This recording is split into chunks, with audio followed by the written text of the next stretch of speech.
here in the perimeter, there are no stars. Out here, we is stoned, immaculate. Hello and welcome. This is the C86 show. I'm David Eastaugh. As you know, we love a special guest. This week, it's going to be the turn of the drummer, writer, and many other things. It's the one and only Brian Nevill, who I spoke to very recently to find out more about life, love, poetry, and all the other groovy stuff. Was in various exciting bands, actually huge amounts, so you're going to have to make some notes. I will test you at the end. But Shriekback, Pigbag, also worked with people like Kirsty MacColl, and millions of others. Oh, Holly Golightly as well. Anyway, look, you're going to find out more about Brian's life and so much more in this fascinating interview. So sit back, relax, enjoy. So after several minutes of interesting but casual chat, we get down to that exciting subject of the early formative years. Brian, it's over to you. Well, I was born in 1948. So it was very much kind of, well, it was rock and roll, but it was also kind of like, as a kid, I liked things that were sort of pre-rock and roll, but they were all things that pointed towards the rock and roll. Really. Like I liked, whenever I heard Boogie Woogie Piano, I liked Winifred Atwell, if you've ever heard of her. She was from Trinidad. Right. And she had hit records playing the piano in England. Because English radio was never friendly towards anything much good. We didn't get much radio. So growing up at that point was like, if somebody got a lot of airplay and they had hits who played Boogie Woogie Piano, it'd be very interesting. That would be a thing that you would, gravitate towards, And Les Paul, I suppose, because all those interesting guitar things. I'm just thinking about obvious examples that were like, as a kid, you'd pick up, hey, what's that? It was always sort of sounds. What was the artist that you mentioned at the beginning there from Trinidad? Winifred Atwell. Atwell, God, right. Well, there you go. Yeah, because you're virtually the same age as Lemmy and David Bowie, aren't you? Yeah. And they would always mention Little Richard in the first, and then Buddy Holly and Eddie Cochran. Yeah, I mean, yeah, I think I missed Little Richard. As I say, there was very little exposure. I saw all the television that there was possible to see because my dad always had TV on, and if there was any music, so things like Oh Boy and Boy Meets Girls, which Boy Meets Girls was a fantastic show, but being sort of like a preteen, just coming into the teens. That particular time, very late 50s, just starting secondary school, rock and roll was a little bit like you could easily be a bit embarrassed. Your parents, you thought, oh, they're not going to like this. I'm already having a problem getting the right clothes. Right. All that stuff, it all sort of went together, and I wasn't all that sort of outspoken about it. I always felt a bit under the thumb, I suppose. So, where did you grow up? Where? Yes, I grew up in Croydon. Right. I was born in Germany. My dad was in the army, and but I grew up in Croydon. Yes. I left finally. I didn't really leave until I was about 20, 21, something like that. So was your dad based in Germany, or that was during the war. Oh, and yeah. afterwards, they didn't get demobbed, until he wasn't demobbed till until after I was born. I was the product of illegal fraternization. They weren't supposed to kind of chase after German girls. My mother was an interpreter for the officers, Wow. at the barracks there, British Army of the Rhine and all that. So he wasn't even allowed to live off base or anything, So I sort of grew up with my mum. Well, not grew up. I was still a baby. I was like less than a year old when she brought me to England after him. Yes.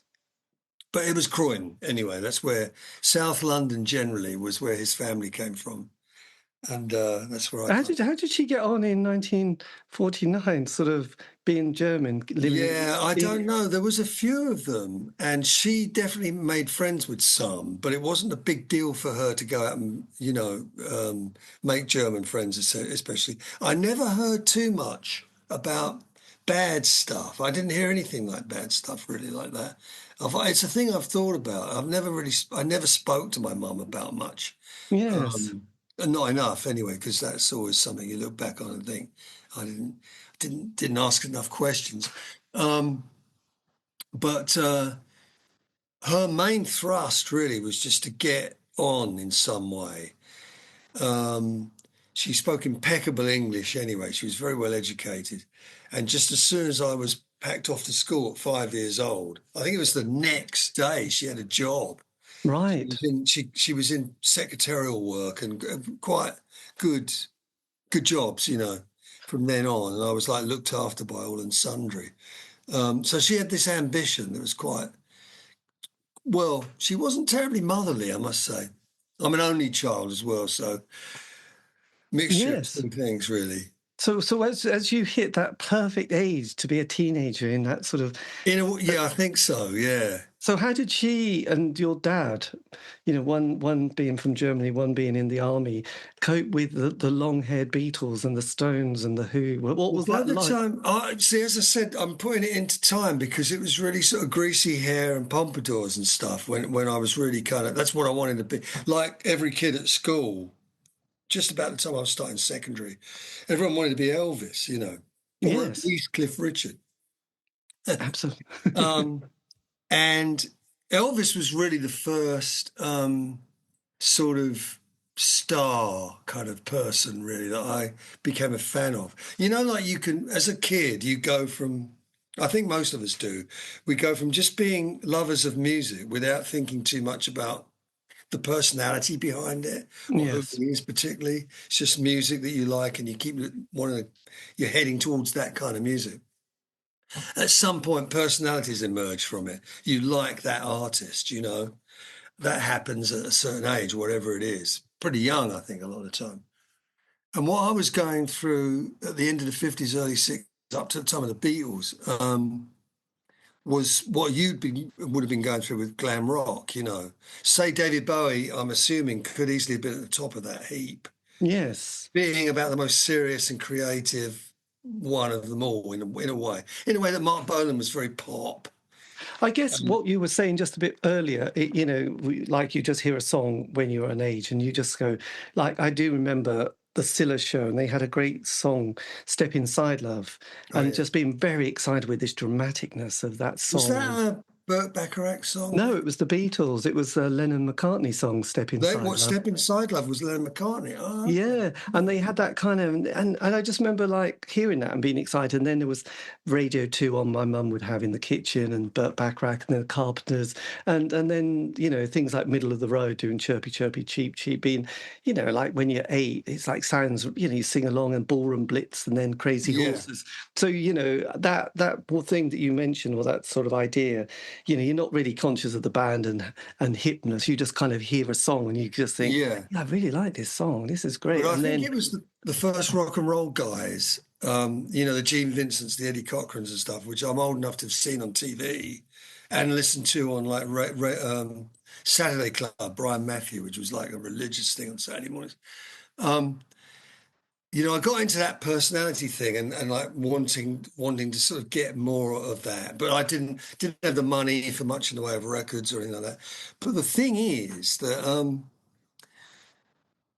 being from a musical family as well, I suppose, I was, by the time before the Beatles came along, I was already playing. I was already kind of getting into little groups in school. And at the same time, being a little bit kind of, bit of a rocker, really. When the Beatles came along, I was a little bit kind of like, oh, there was this thing of like Elvis and the Beatles, right? Yes. Elvis was obviously like, you had to be a real stalwart to sort of hang on to Elvis at that point. And then the Beatles were like, nah, you know. And it was saved by the Stones in a way because they became the next thing that you could be Beatles or Stones. I mean, both bands promoted that competition, even though it didn't exist. But the Stones kind of carried with them something like a little bit of credibility, that sort of hard edge thing, kind of punky thing for its time. And what I'm saying at the same time as this, I was already starting to play in little bands at school, little groups. And what was your instrument at this stage? What was that? Drums. I just and that's another thing. I was so into groups, and groups were a thing, I suppose, perpetuated originally by the Shadows. Everybody, and I used to go to these talent shows before I was playing, and you'd see local groups one after another, dozens of groups on one show. And everybody was like the Shadows lineup. Right. And usually a singer that would only come on and do a few Cliff Richard songs and then go back again. Instrumentals were the order of the day. But there had to be this kid that was quite good looking for the girls. He'd come on and shyly sing and then disappear again. And they were the sort of groups I was seeing at the local church hall and all that kind of stuff. And I formed a group before I knew I was going to play. I was kind of messing around with piano my whole life without any lessons. And then to make it short, I got a band together. And then one day, I realised no one was going to play drums. Right. And out of that first group, I was the only one who ever did anything, by which time I was already a drummer. Or, another guy had come along and said, let's get something together. I was already a drummer. So I've been saddled with it ever since, Yes, inflicted with that kind of... Yeah, so how did you manage to sort of acquire a drum set? Well, the first thing was with this sort of made-up group at school, when I realised I was going to be the drummer, I'd already got all these guitar catalogues. Used to send off for Selma's and Bell Music and places and get a catalogue free in the post, or maybe you'd have to send like a little postal order for the post. I'm not sure. A long time ago. But anyway, I used to pore over these catalogues. They were as magic to me as like little fan magazines or something, Yes. Bass guitars. It was like early porn, And so I was going to get a guitar, and I wasn't really sure how I was going to broach the subject with my parents because they had to really pay for everything. I didn't do any of those jobs that kids do. I was very sort of a bit lazy, I think. And then the day that it was decided I was going to play drums because no one else wanted to, I actually made an announcement to my parents at that point. I was 14, and I said, I'm going to play drums. And my dad especially seemed very against it. Right. They really were kind of completely, My mum wasn't so bad. My dad, I realised years later, was a bit of a kind of disappointed, bitter. All those guys lost their youth. They were 6 years in the army, and he came out of the army having made the mistake of having a child, and I think there was a bitterness in him. He wasn't terribly supportive. A lot of the time because he would have loved to. He was a fan of music like I was. He played piano. He wanted to move. He wanted to do things. He didn't. So I remember his attitude when I was 14 was drummers are gormless. That was his thing. Drummers are gormless. My mother wasn't so bad, and I think, to be honest, I found out absolutely decades later on. When she was dead, in fact, I found out in a roundabout way that she, in fact, had more or less gone out and bought all the drums I ever had as a kid. Right. Anyway, I started out after having won the argument with them somehow. I got myself a pair of drumsticks. My mother gave me a plastic washing up bowl that I could turn upside down, listen to records and little tutor book, and all that. 6 months later, come Christmas, I got a snare drum and hi-hat. My first kit for quite a long time was a snare drum and hi-hat. Right, by God. And I now know that my mother went out and got that. And then about in the summer, I managed to get a ride cymbal. I didn't get a bass drum till the following Christmas, so it took about 2 years to build that first kit up. And had you been starting to look at people like Ringo and Charlie Watts and thinking, yes, I could do that? Yeah, I wasn't a great admirer of those guys. I am much more now. I mean, I realised that Ringo's a fantastic drummer, not a technical drummer, but a really fantastic drummer. And the odd thing about it is I don't think he's ever done anything of any importance since he left the Beatles. And yet when he was in the Beatles, I mean, the stuff he's doing was incredible. But I wasn't much of an admirer of his really then. My biggest drum influence, I would have to say, would be Jerry Allison of the Crickets. Right. Because even though, I mean, the Beatles were happening just about as I was in those first groups, one of the things about Buddy Holly was, and his amazing legacy. I mean, he'd already been dead. Like, I didn't even know about him when he died. He was the guy that taught people to write songs. That's what he did. You know, like if Elvis did one thing, Little Richard did something else. You know, the thing that Holly did was like kids kind of thought, oh, if I can get these three chords together and get these lyrics, I can. So songwriting, the Beatles included. I mean, they even named themselves after the Crickets, you know, the Beatles. So that was a kind of big thing.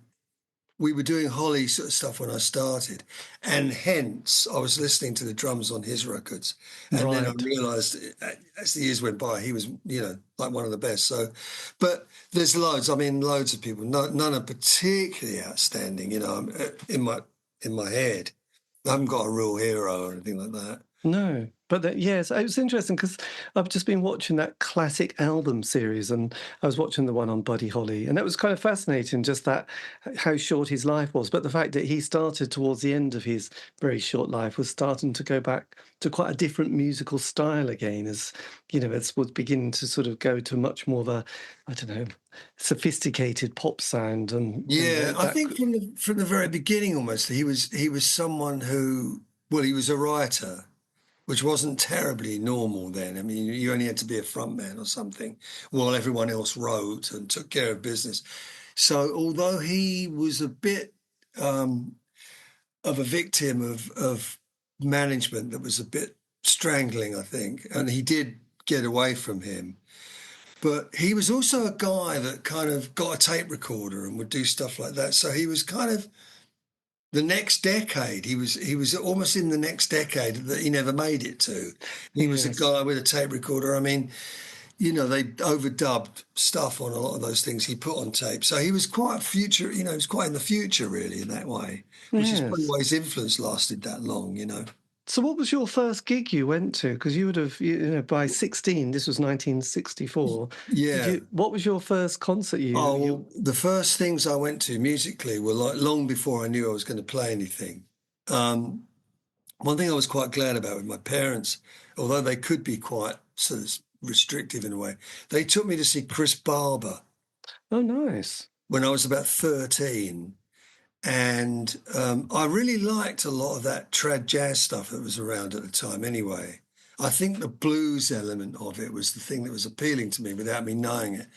My parents, that was the one area of music where they overlapped. They both liked stuff like Humphrey Littleton and Chris Barber and things like that. And they took me to the Marques, which used to be in Oxford Street. Right. The first Marques. And I don't know what day of the week it was, but Chris Barber had a residency there.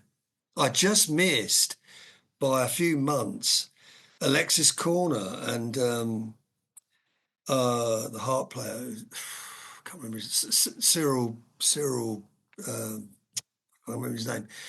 They used to do the intermission, the Chris Barber intermission, which is where the Stones did their first stuff. And I just missed that.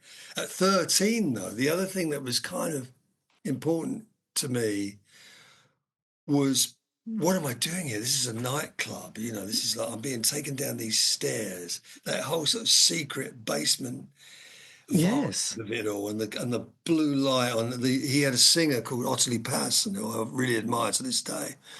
It really, I mean, my mother took me to see Segovia. Yeah. And odd bits and pieces like that, classical things. My dad kicked in a little bit later on, and there was still some of the swing guys around, like Woody Herman. And I actually saw Duke Ellington with my dad, which is amazing. I was about 17 then. Blimey. Fairfield Hall's incredible. But going back to the time you're talking about, the early years, that jazz gig was a big influence on me, really. Not I thought I was going to be a musician or anything, and the sound of live instruments and all the rest of it. But the time I was talking about the little kind of rock group, Shadows style talent shows locally was something that I would have been going to at sort of 13 or 14 under my own thing. The joy, yes. So did you, when you got to 15, 16, I mean, people were able to leave school at that stage without even taking exams, But your parents obviously were quite They sounded much more. Well, I'd already kind of messed that up because I failed what was called the 11 plus. Oh God, yes, the 11 plus. Yeah. So I went to a secondary modern school. That was one of the first things that, well, especially my dad, I was a total failure. You know, I was an idiot. Just like a bit later on, I was going to be a gormless drummer, you know. And what happened with secondary modern school is you could leave at the legal age of 15 after 4 years, and you didn't have to take exams at all. If you went to grammar school, which was when you passed your 11 plus, you were expected to stay to 16 and take O levels, and then you actually had the choice again of leaving or not. But at grammar school, you could stay those extra couple of years and do A levels. So there was always a stigma with that. And one of the things they used to say in our school was like, you can be university material if you go to secondary school. Don't let people think you can't be, you know, and all the rest of it. I wish I'd taken more notice of that. I did stay for O levels to the 5th year. Right. Was that CSEs at the time? Certificate of Secondary? No, it was GCE, just called GCE, which changed to GCSE after I left school. And now there's something else, and the whole thing's different now. I don't know. Yes. Now. By the way, am I gabbling? No, God, it's always fascinating. The early, because it's always kind of because you've got that decade, which is a lot starts happening, doesn't it? And yeah, oh, absolutely. So you did your GCSEs. Did you pass any? Yeah, 2. English language and technical drawing. Fantastic. And the fact was really that year at 15 going into 16, I sort of discovered sex. Music was playing quite a big role, as was, you know, the right clothes and everything. I mean, it was just the wrong time for me to like concentrate. One of the regrets I've had always is that I could easily have stayed. I should have gone to a 6th year, done it all again. Because as a musician, I realised I should have gone to art school, you know, which I did. Yes. I should have gone to I mean, I probably could have got into art school if I'd thought about it and tried. My parents weren't never really aware, you know, that these things could be done. But I should definitely go to art school because a bit later on, I kind of realised that almost everybody I knew that was in music or in my life or that I was smoking pot with, you know, whatever, were of that generation. They were all art school people. They were all, you know, I'd moved into another group of people in many ways, you know. But that's dead. This is just so you left school then, and this is going to be like the mid-60s now. Then, so what did you do at that stage? Well, I just got day jobs, you know, and the music thing. I carried on, you know, getting into groups, doing gigs, coming out of them, getting back into groups, right up until about I was 17. And then I landed in a band that was what you would now call a functions band. Right. Doing weddings and young conservative dues and things like that. Oh, except we did do this one thing on Saturday nights in Bayswater, really near to where I live now, which was a restaurant. And we were there till 1 a.m, like every Saturday. Fantastic. And, it was about the most kind of, what's the word, kind of grown up thing I did. I really enjoyed it. But what happened in that period of time, really, you know, so that's kind of like 65 through 66, was I'd started to go to clubs more. And there were bands like John Mayall with Eric Clapton and things like that. Yes. Did you see Mick Fleetwood at this stage? Yeah. Probably, for a while. I mean, I don't know whether, you know, I don't remember seeing him until the early Fleetwood Mac, who were fantastic. But I got this blues thing. I mean, I got to a point where I think I might have been nearly 19, and I had a realization that I was playing music, but I wasn't playing the kind of music that I liked, which is what you do when you start out. You kind of play what you listen to at home, and then you get kind of to be able to play, and you're quite good.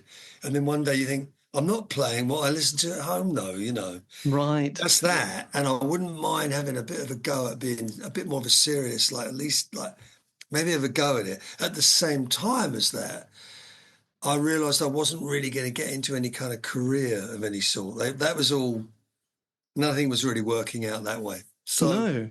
But then 67, the great Summer of Love year, you're in Croydon, you must have easy access into London. Did you start sort of going to those clubs like UFO and what Joe Boyd mentions and sort of... Well, the clubs I went to the year before in 66, which was the seeing those bands which turned me around a bit, turned my head around. But let's go back to the beginning. Let's do something serious, which was kind of blues to me, Well, things like the Marquee, when it was the other Marquee at Wardour Street. Yes. Eel Pie Island and... who did you see at Eel Pie Island? I don't remember. I often would go. And Chislehurst Caves was similar to that in the sense that it was just the atmosphere. You didn't even know who you were seeing. And I must say at this point, though, that Croydon was always extremely well off for music clubs. There was never less than about 3 folk clubs there, which is another thing I was getting into at the time. Right. Did you see Donovan at this stage? Was he or Paul Simon? No, not at that stage. But you could see people like Jackson C. Frank. Oh, Al Stewart. Was Al Stewart on the scene at that stage? Yeah, very much so. And Bert Jansch, David Graham, saw all those guys. Oh, and I saw David most Graham. of them in Croydon. There was a place that was pretty well known in Croydon called the Star Hotel, which had been the Croydon Jazz Club. At some point, Giorgio Gomelski, who ran the Crawdaddy in Richmond, opened up at the Star Hotel, and it was the sort of sister club, Crawdaddy 2 or whatever you call it. And the Yardbirds used to play there and stuff like that. And it actually just became a sort of music venue, and right into the 70s. And we saw in February 67 more people than nearly everybody I know in life. We saw Hendrix there in a place that some people say probably holds about 50 people. I think it's probably more like about 100. I've never been. Yes. That was a pivotal gig. Yes, but that was because he played in Norwich at what is a little cellar, and it's mentioned, I think, in the bass player's book. I often get Mitch and Noel mixed up. Noel Redding, yeah. But he said that, the sweat was running down the wall. Yeah, I mean, I think that first 6 months or so, sorry, my phone's dinging in, it's not important. That first, well, maybe more than 6 months. Well, maybe, I mean, they sort of booked a tour that they had to sort of fulfill. A lot of small places. Yes. But that's at the other end of the thing, really, I think. But I was starting to go to, I mean, by 68, I was playing this was in the middle of my, let me just go back a minute. Yes. To the time when I decided to leave that functions band, I also started to drift through jobs. I became much more of a drifter, and I left home somewhere in that time frame, and had a bash at being professional a few times. But after the functions band, I formed or helped form my first blues band. That was in 67. And that was kind of in that mould of the early Fleetwood Mac and so on, What was this called? The band was, believe it or not, called the Blues Brothers. Brilliant. Who knew? Who knew that was going to... And I only left them when I went through yet more of a sort of this deciding stage, which was getting sacked from about the second job in a row I got the sack from. I'd had a go at leaving home, which hadn't really worked out. I had a terrible relationship, which fell apart. And I broke up the Blues Brothers and put adverts in Melody Maker. And that was when I really did have my first period of attempts at being professional. The first one took me to Chelsea. I actually moved in. This is a thing. I moved into a flat in Edith Grove off King's Road, which 102 Edith Grove, which is where the Stones, or at least Mick, Keith and Brian lived when they were like poverty-stricken little group. Right. Which had been about 3 or 4 years before I moved in there with this band that was there at the time. But at least the place was still an absolute shambles and filthy, and had a bloke who lived next door who was the father of a couple of girls who used to knock on the wall when we were rehearsing and saying, I had this trouble with the Stones, I'm not going to have it with you. which is Right. fantastic. So And when also, there was that exhibition, the Saatchi and Saatchi exhibition, which the had Rolling a Stones. remade of that room, yeah. Okay, yeah, I saw. Yeah. Yes, I went to that, and Yeah, well, I so didn't that's go. I the didn't go to the exhibition, but I did. I actually downloaded all the pictures I could find of that thing. I mean, I wouldn't even be able to tell you from memory whether it was correct, but no, it was they were as bad as any. And I mean, we were working for some agency that wasn't really paying us. It was just an awful sort of learning curve, And then there was one, and then the next band I moved on to. And I'd left home again by then. I was in Chelsea, came back. My parents broke up. I moved again, and I got into this band that was a sort of reconstituted blues band called Gold, like Cream, if you get it. yes, And we used to get back to clubs. This is '68, and we used to play quite regularly at Middle Earth brilliant. in Covent Garden, which was a thing. I mean, Yes, the thing about all those days is, although I was like, by now I was like 20, but I was a kind of ingenue in some sort of way. Like, oh, where are we? Where are we going? How do we get there? How do I get home? Like I now think it's fantastic, and I've got photographs from it too. yes. Um, How did you get on with the blues? If you were doing any psychedelic drugs, did that, when well, I seeing didn't do Hendrix? actual psychedelic drugs until I was about 22, a couple of years. Right. No, not legit under two. About 18 months after Gold finally came to an end. Took my first acid trip towards the end of '69. And it's a funny thing about that because obviously that was very much part of the culture I was in. Yes. Smoking, a little bit of pills, but it was a time actually where drugs were very compartmentalized, like mods did pills, Yeah. junkies took hard drugs, beatniks smoked dope, like you very rarely really crossed over. It was someone else's drugs. Very different. I mean, completely different world. And acid was going through that culture in a very,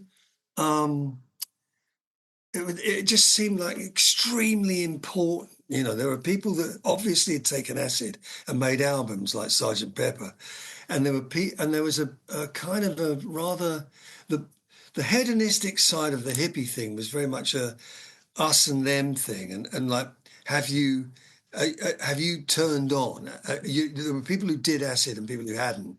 Yes. Very snobby, weird thing going through the culture. So we were very aware of that.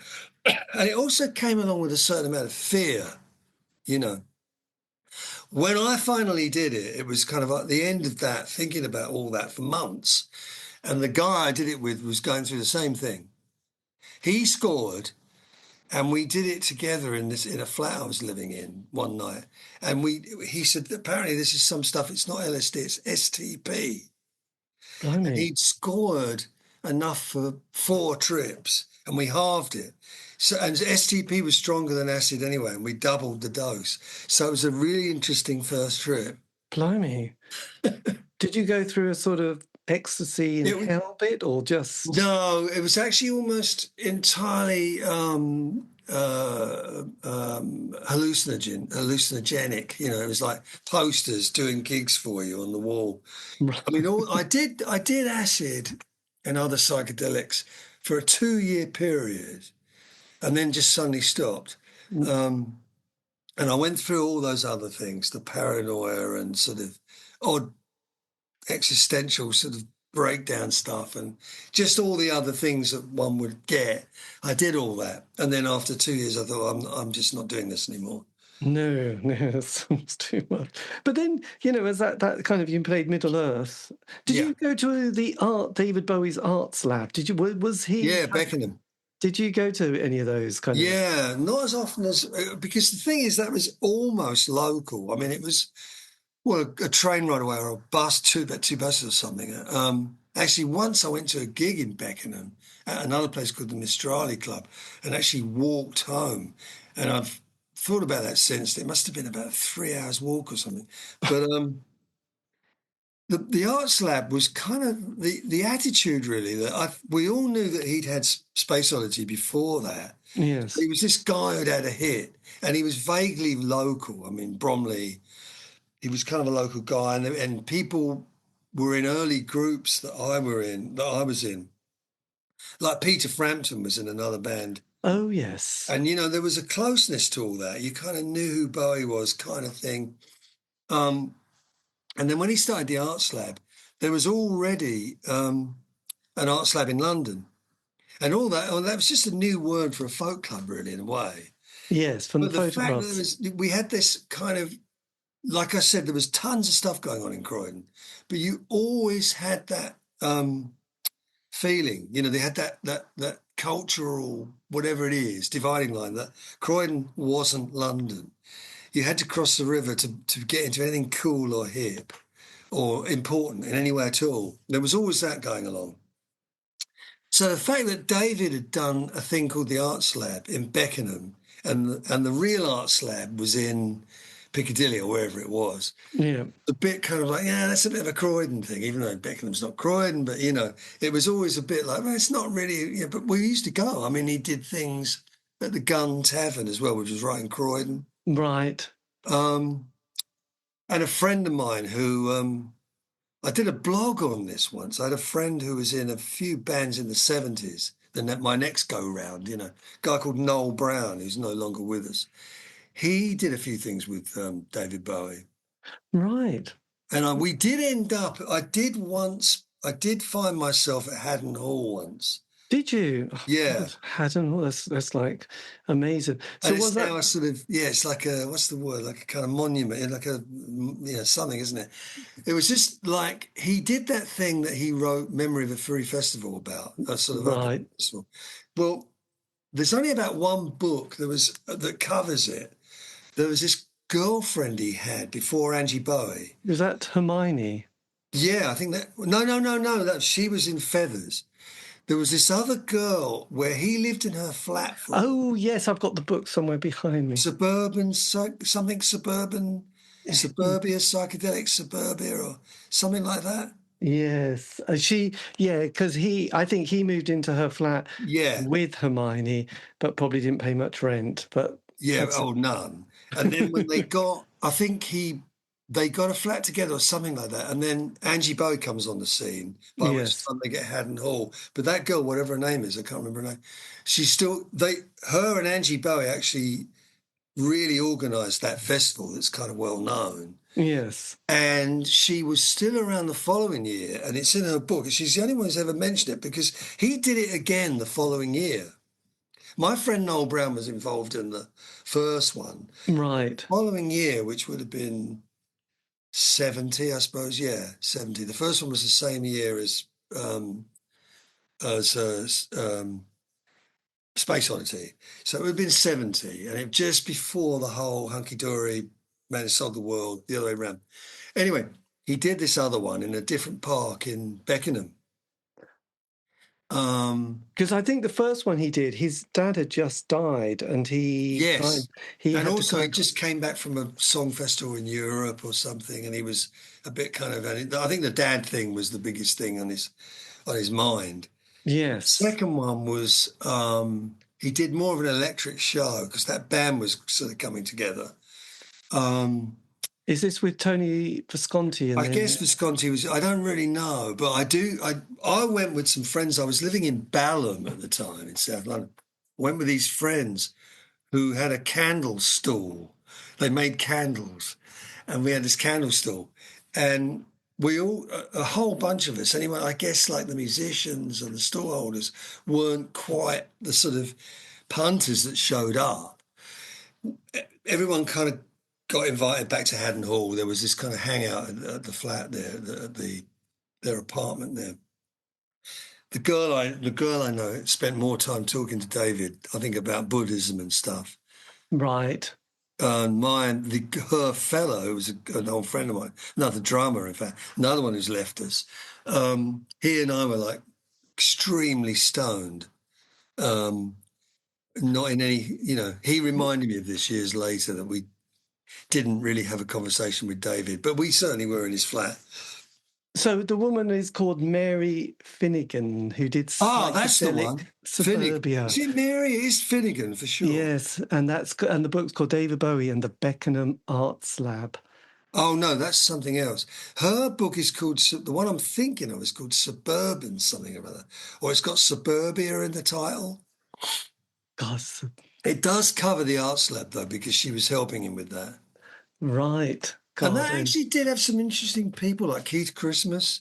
Oh, yes, Keith was there, wasn't he? Yeah, and sort of a lot of people from that, again, the folk scene, really, you know. Yes, well, yes, I suppose he'd done his Lindsay Kemp moment as well. And there was Yeah, people, and there was a lot of yeah. performance artists, because there was a guy who moved up from London here called Bruce Lacey and Jill Lacey or Smith. And they used to do a lot of kind of performance art stuff, which the daughter once said, yes, David Bowie had appeared at one of these events. And yes, it was just I the think fact. he was an extremely busy guy back then, you know, he was involved in so many things. And there was another funny little band, or funny, but kind of eclectic, called Comus, who were Yeah, kind of folk, a bit like the Incredible String Band. They were yeah. quite out there and odd, and lots of weird time signatures and instruments and ideas, full of kind of interest and inspiration. And I think David at that stage was just trying to desperately find something that worked, because his work in the 60s was not that amazing until kind of Ronson and then Angie appeared. And Yeah, I mean, I like especially like the Pie stuff, those singles, like Can't Help Thinking About Me. That oh yes, I like them, and some of the DRAM stuff, you know, like Gospel According to Tony Day, when he went through his kind of Tony Newley period. Tony, yeah, Um, Anthony Newley, yes, that's right. yeah, but God. yeah, I mean, you're right. Everything up to a point was pretty derivative. I mean, he was just a guy looking for something to do or So how see. did you then cope with at the end of the 60s? You would have been 20, and then Yeah, Brian Jones had died, then Hendrix, Morrison, Joplin, yeah, and the 60s and there was, like, in finished. America, assassinations, Charles Manson. It didn't end on a high, did it, really, the 60s? No, but it wasn't something I felt I didn't look at as an ending or as a decade or as a change in things until something like well into the 70s. At the time, things like the Manson thing, Altamont, um, the sort of emergence, well, it had been already around for quite a while, but things like I was very into the underground press by that point, Right. and So Oz and things like that. And did you come across people like Hoppy Hopkins and not till later. I didn't know him during his heyday. or Barry Miles or Indica Miles, I Books? still know now, actually. Right. Yeah, I see him about once a year. Through other people, I see more often. Yes. And there Had was you come Nick. across Joe Boyd at that stage, or people like No, that? but I had a girlfriend for a while in the 80s and, well, not the 80s. What was it? Well, yeah, it was kind of the 80s, who went out with Joe Boyd, then went out with me and went back to Joe Boyd for a while. I've never met him, though.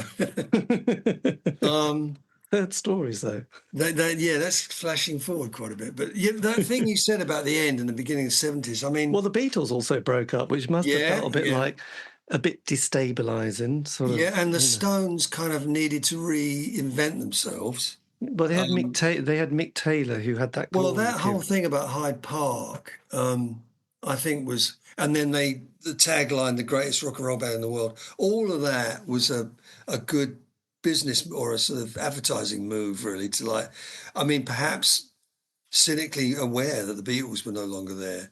And Yes. it worked. It worked. But the thing about all of that is it was just interesting. I didn't see it as being the end of anything really or No. even the start of anything. But But all that but stuff, when you suddenly saw people like Slade, who were originally called Ambrose Slade, on yeah. Top of the Pops, it must have felt like a different party had sort of Yeah, I think then it's when you turn around and think, sweet, yeah, I'd say Gary that Glitter.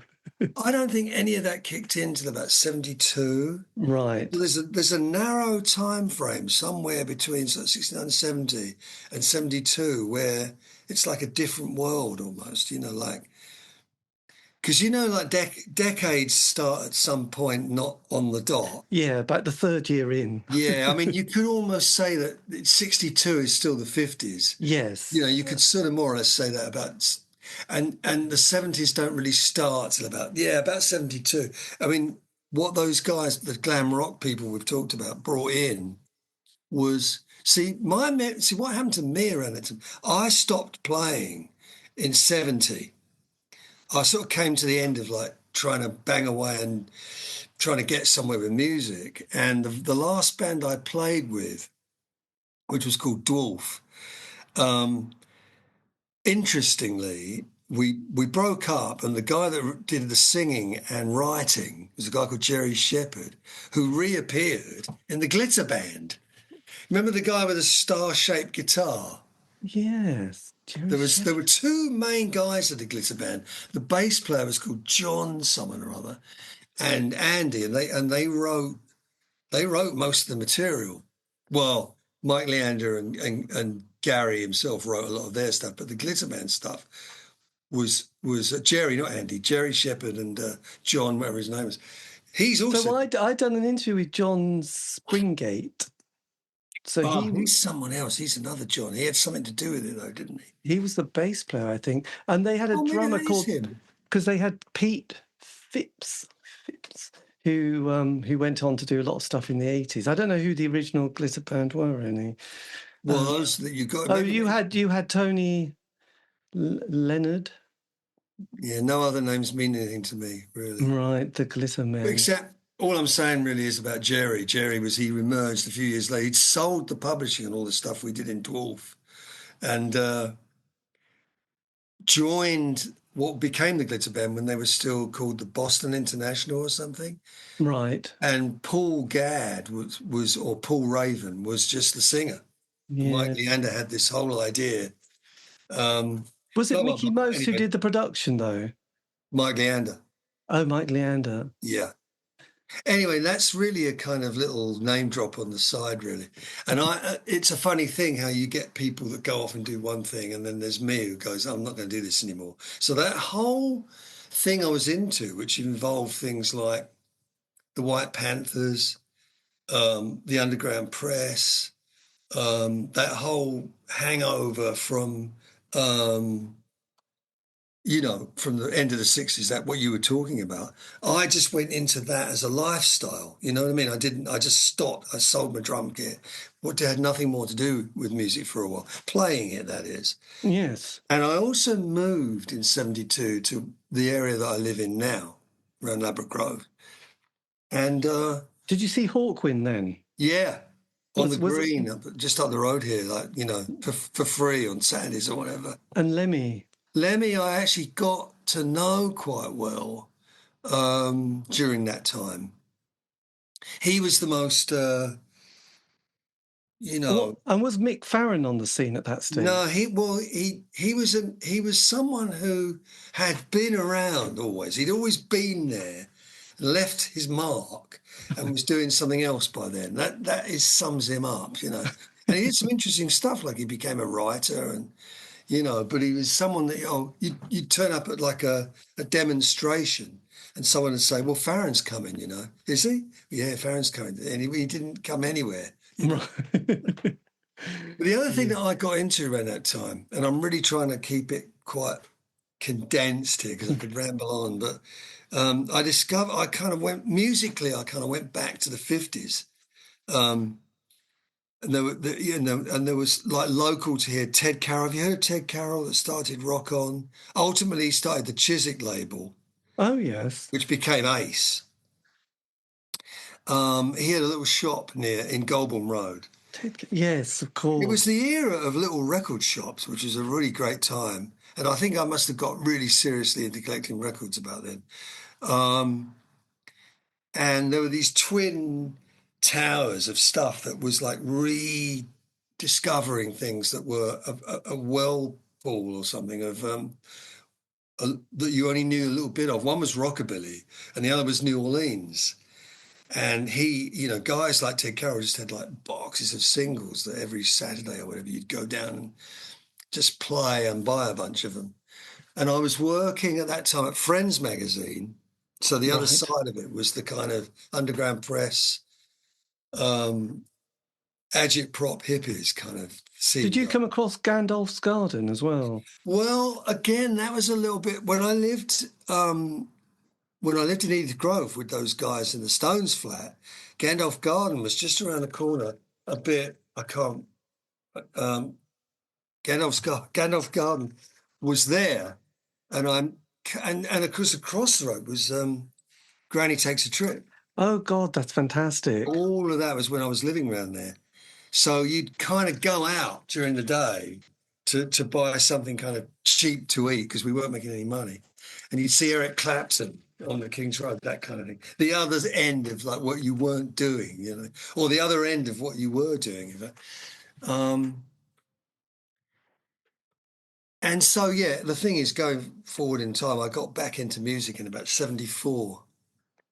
So there was the rise of people like Doctors of Strange Madness and Dr. Feelgood. Did they come into your consciousness? Right. I'd say that what happened was that people who I'd left behind, who I didn't leave behind, I went, but the people who stayed with music and kept doing it made up largely quite a section of what became known as pub rock. Yes. Which I'd say kind of my awareness of it didn't really happen till about 73. And it really only lasted till about 75 or 6. But it was a really fantastic time. Yes. And some of my old friends were in a band called Chili Willy and the Red Hot Peppers. And they were working all the time. Well, all those bands were. And they were really, really good. I mean, one could talk about the pub rock scene endlessly, really. Well, it was probably very influential to the punk movement, wasn't it? And yeah, but I know when I did an interview with Richard Strange, he said, "Well, we were a few years." Hang on a second, David. I'm just going to say something here, honey. Yeah. I'm in the middle of a Zoom interview. That's right. I'll call you later. Bye. Yeah, I was just saying that Richard Strange, when I did the interview with him, he said that they were just a few years too early for punk, but everybody in the audience were there, young kids. It's a very interesting time because if you put the starting gate, if you like, at the glam rock time, the beginning of the 70s, right? So that you were young, that was what you were into, and all sorts of people that were like teenagers.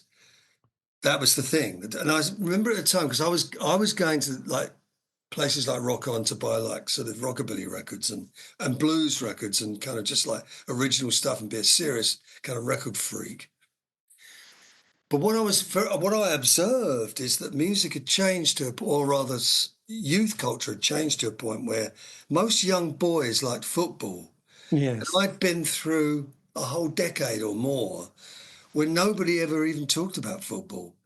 And all of a sudden I thought, well, whatever happened to like kids who liked music? But of course, there was a huge section of kids who liked music, which was glam rock. But the thing about the difference between glam and the pub rock scene was that glam was kind of big stages, deals, big albums, hits, singles, you know. And pub rock was about going out any night of the week and seeing a band, usually good. None of them ever really did anything in terms of like they didn't sell albums. They weren't ever produced very well.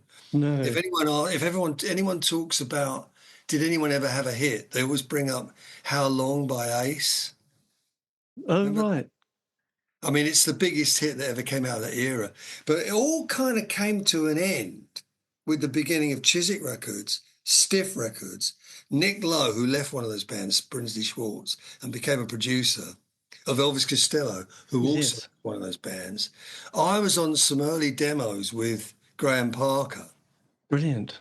At a time, you know, as I say, I'm kind of tripping over my own need to condense here, but when I was getting back into it, I went off with a guy who was a bass player who was just learning at the time, and he became Val Haller, the bass player of the Electric Chairs, Wayne County Electric Chairs. Oh, God. A bit later on. He and I rented for nothing a basement in Holland Park where we were trying to get a band together. And that's like me trying to get back into it, you know, in like 74, 75.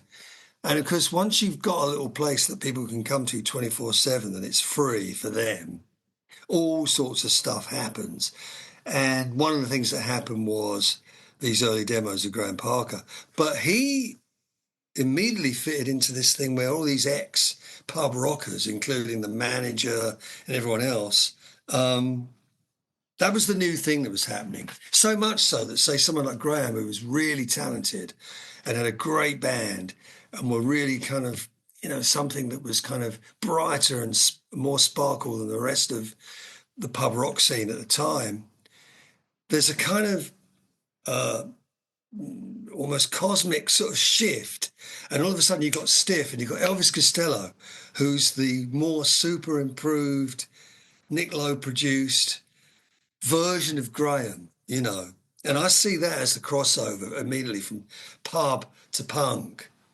Yes. One is a sort of celebration of the music, and the next one is like, look, the music's dead and we're here to bury it, and it's going to be, we're going down in flames and it's going down with us. Brilliant. Punk was a true art movement in that way, But interestingly, all the venues in the circuit were the same circuit as the pub rock scene, same promoters, same managers, a lot of the same musicians, It's the story of the 70s almost.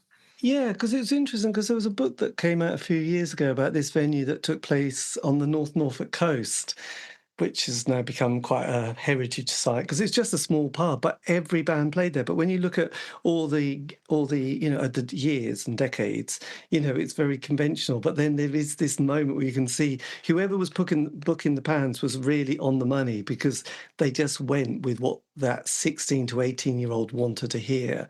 Yeah. And it was like, right, they want it was the punk movement, post-punk. And, you got some other you got a bit of heavy metal in there and stuff like that. But, they were very good at sort of like picking up who the audience was going to be and who was going to carry Whereabouts it. was that? Oh, God, that was a good question. You would have probably played there. Famous North Norfolk.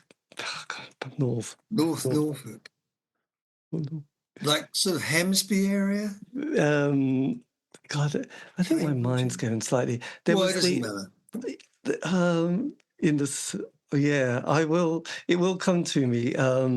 Punk venue, and it was where the Sex Pistols played one. Oh, West Runton. Oh, right. West Runton Pavilion. It became West very Runton. That's a brilliant name. But then, to get to the North Norfolk coast, it's right on the coast. The roads would have been hideous, but you just look through this back bit of the book at all the bands, and it was just like, Yeah. God, they all must have trucked all the way in the middle of winter up to the North Norfolk coast to play in front of 150 people, including occasionally people like Blue Oyster Cult and Kiss, were there as well, and and I think the Commodores, it's like. Right. But then it was just like solid punk, they just got on every punk band playing and Motorhead, The closest I ever got to, because, coming back into music in the 70s, still, even though interesting things happened along the way, like the Graham Parker thing, and, then getting into little bands that made a record and then interesting stuff. It was all kind of just a slog through, another band with a little, until the first time I ever became aware of that circuit you're talking about was in about 79. My first wife, my ex-wife, she really, through helping me out during that time, had somehow segued into working in the music business and was working in management. And she actually, by 79, had become the manager of the Gang of Four. Brilliant. And for one tour, I was the drum roadie. And it was a kind of tour like Aylesbury Friars, those kind of venues, Liverpool Eric's and all that kind of stuff.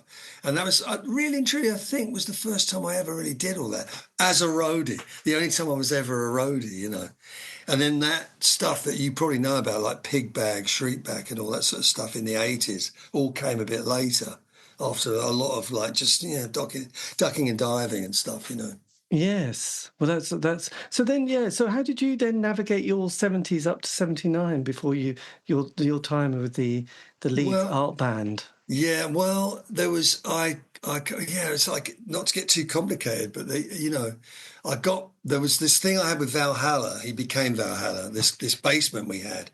We more or less called that a day at the end of 75, and then a mate of mine who'd been in and out, who'd introduced Graham Parker to that scene, a guy called Noel Brown, who'd played on that first David Bowie festival and who's left us now as well. He and I formed a band called the Tooting Fruities, which was a kind of rockabilly, country rock, Creedence-y, sort of, with a bit of humour thrown in kind of band. Yes. And it was very much in the pub rock circuit, but it was a bit after all that had kind of broken up.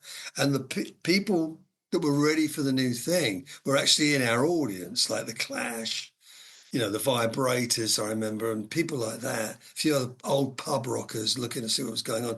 We were kind of in the middle of it all, middle of two worlds kind of band. And then that didn't last too long. And then really and truly, I then spent quite a bit of time getting something together with another mate of mine, which ended up as a band called the Diacs. Oh, yes. Which was our sort of new wave, by the time we got it together, new wave gigging, made one single kind of band. Gutter Kids. Yes, right. And that was, again, a guy that I'd known since Croydon. And he... that took us up to about the end of 78 or something. And then there was you're more or less creeping towards the end of the year then. I was kind of really ducking and diving and coming in and out of odd things, and kind of trying to play saxophone at one point. Excellent. And then my ex-wife, before she did the Gang of Four, was working with the pop group. So I met those guys and Marques that Bristol connection. Yeah. Well, at the beginning of 80, I wound up working with them for a while. They had two drummers for about something like 3 months. But actually, and I'm already into my 30s by then, 10 years older than anyone else in that group. And yet that was the first time with them I'd ever been to Europe to do gigs. Blimey. A little tour.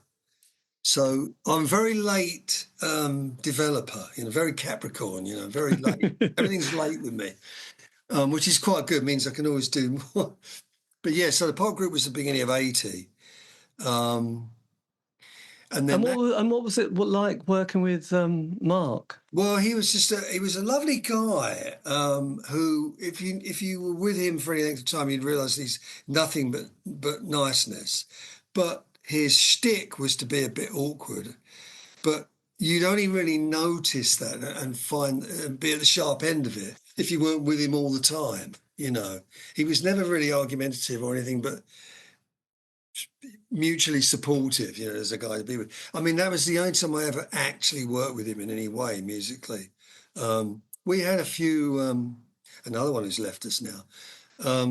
We had a few Facebook conversations about various bits and pieces over the years, more recently. But yes, most of those guys have stayed. Well, I don't really. It's funny enough. I've just seen Bruce Smith. I was very close to Bruce for a while, who's been the drummer in Public Image for absolutely years, and I've just noticed. I don't know how long it's been. They put out a little notice that they've got a new drummer. Whose name is Mark Roberts, who I kind of know a little bit, and I borrowed his drum kit in a studio once. He's quite a busy top kind of session guy. I work with all sorts of people, but I found it quite interesting to read about that on Facebook, of course. But I always felt I used to look at those little clips that Leyland and the other guys did, those little films they were doing. I think the guy who was responsible for those little films died. He's another one, a very good friend of John Lydon's who died. I can't remember his name. And the films seem to have disappeared. But the couple I saw, I was looking at Bruce, and he seemed like a square peg in a round hole and not really into the humour.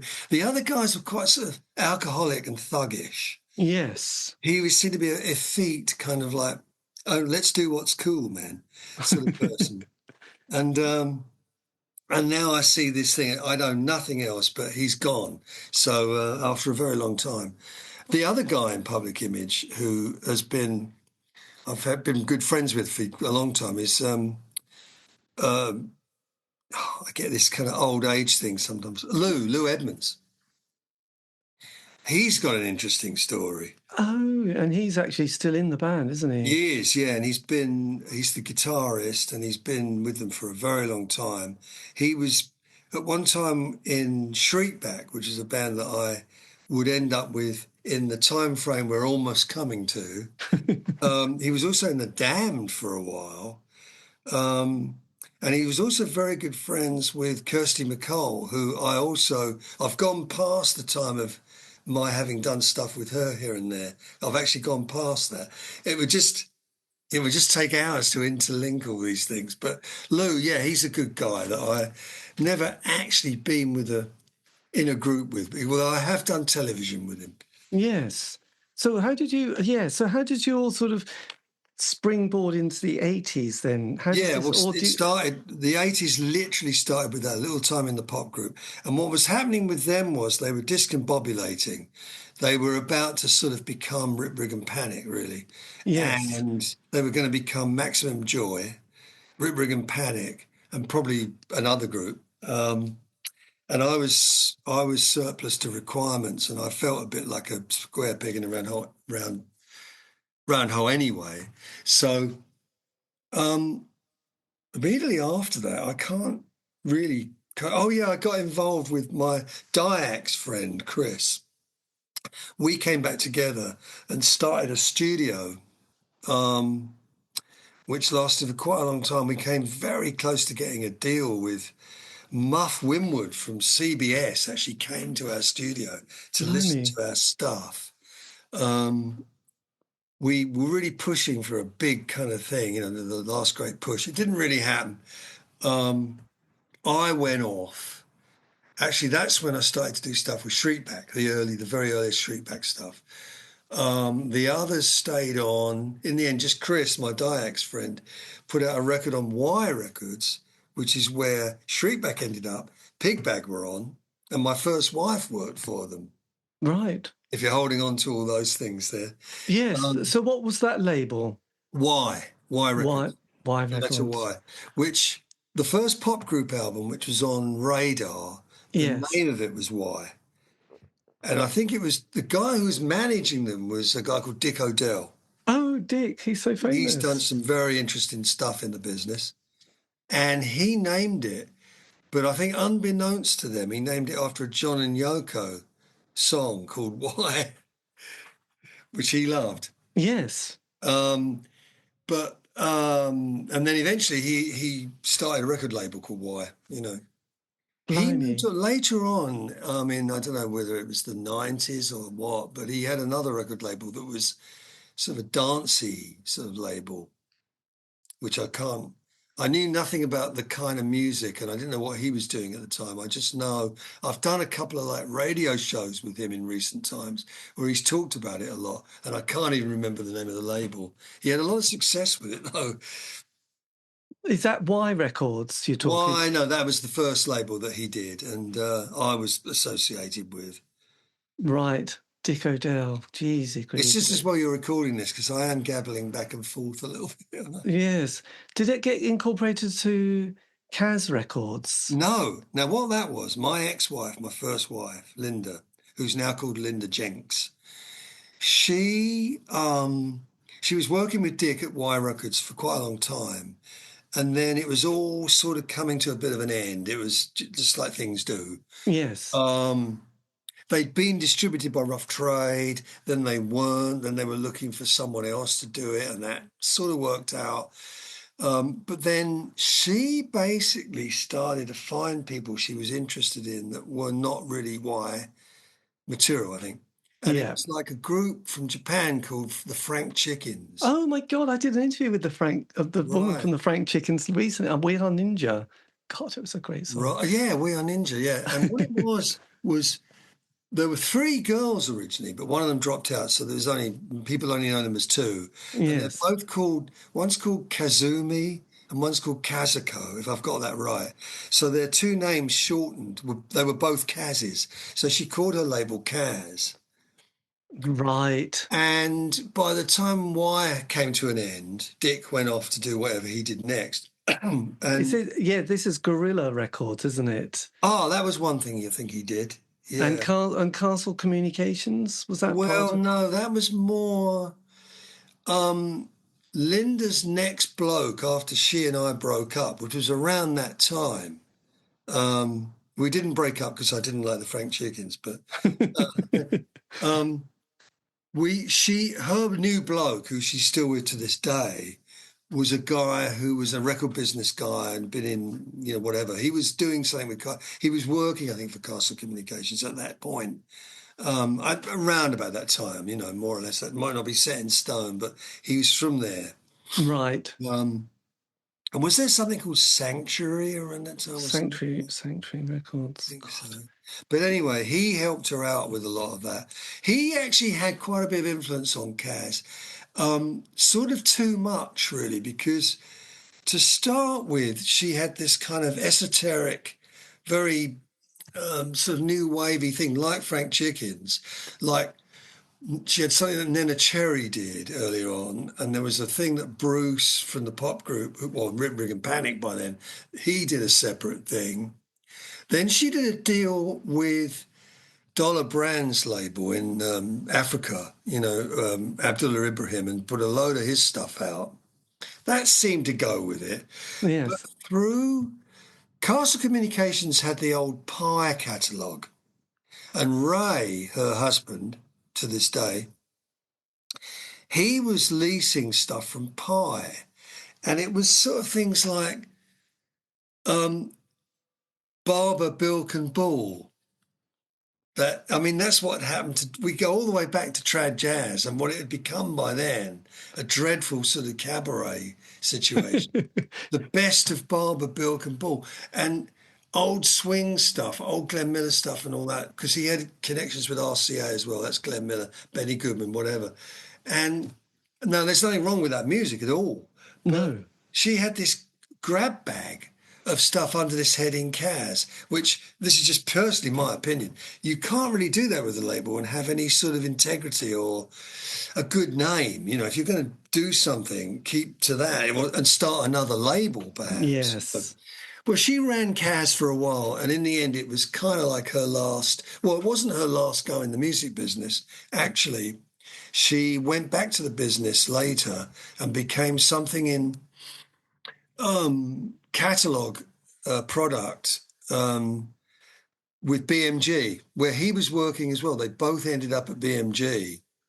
My God. And funnily enough, if you flash forward to the end of the 90s and the beginning of the millennium, when I was on my uppers, I'd just come back from living in America and I had nothing going on. And she gave me a job compiling stuff, mostly Elvis albums, really back to the beginning, God, that was the instigation for me to end up having this other career I did for a while, which was music consultancy.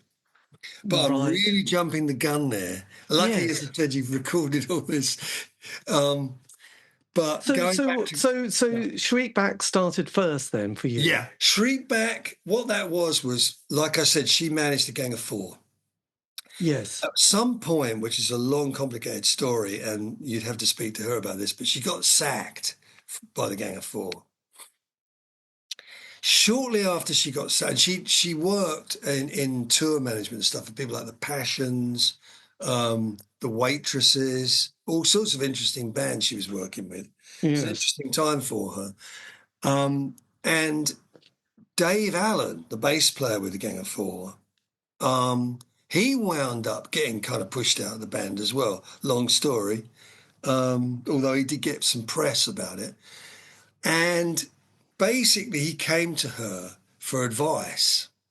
The previously sacked manager, bass player, now sacked, goes to her to get advice about contracts and things. And she swung it all into getting him some studio time and doing something of his own.